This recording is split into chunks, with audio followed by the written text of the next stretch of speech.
Dr. Rastogi, Head of Radiology and Interventional Radiology at Dharamshila Narayana Super Speciality Hospital.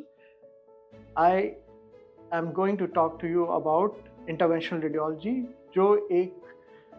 नई और बहुत ही तेज़ी से एक्सपैंड करती हुई रेडियोलॉजी की सब ब्रांच है, जो पिछले 20 से 30 सालों में बहुत ज़्यादा एक्सपैंड हुई है। यानी वो शरीर के हर हिस्से फ्रॉम हेड टू टो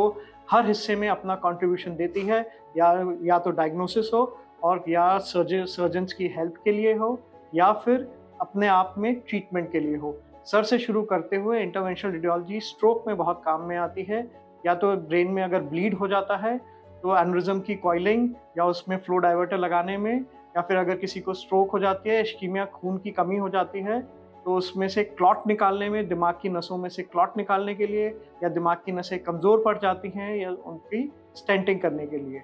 फिर नेक में ट्यूमर्स के लिए भी अगर उनसे ब्लीडिंग होती है तो ब्लीडिंग को हम एम्बोलाइजेशन से रोक सकते हैं। थायराइड में, गर्दन में जो सूजन आती है थायराइड ग्लैंड में, अगर वो कैंसर नहीं है तो उसको जला के एब्लेशन करके उसको हम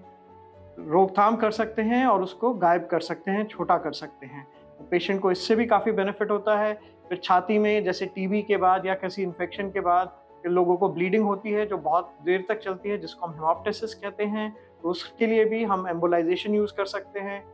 कैंसर में इसका खास कर काफ़ी समाधान है।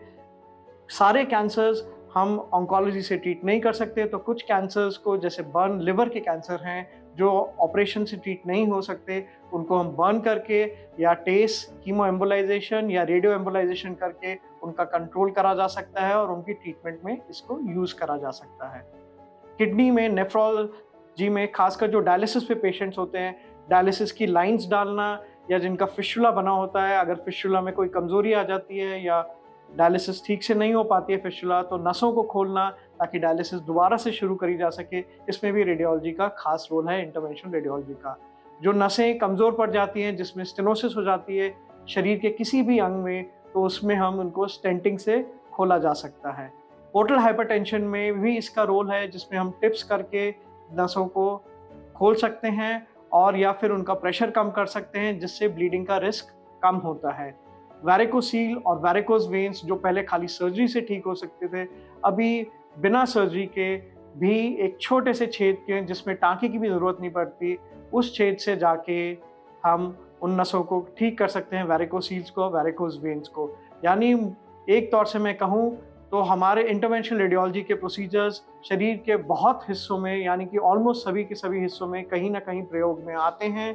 और इसमें ज़्यादा से ज़्यादा प्रोसीजर्स में बिना बेहोशी के एक लोकल एनेस्थीसिया में प्रोसीजर्स हो जाते, 99% प्रोसीजर्स लोकल एनेस्थीसिया में हो जाते हैं,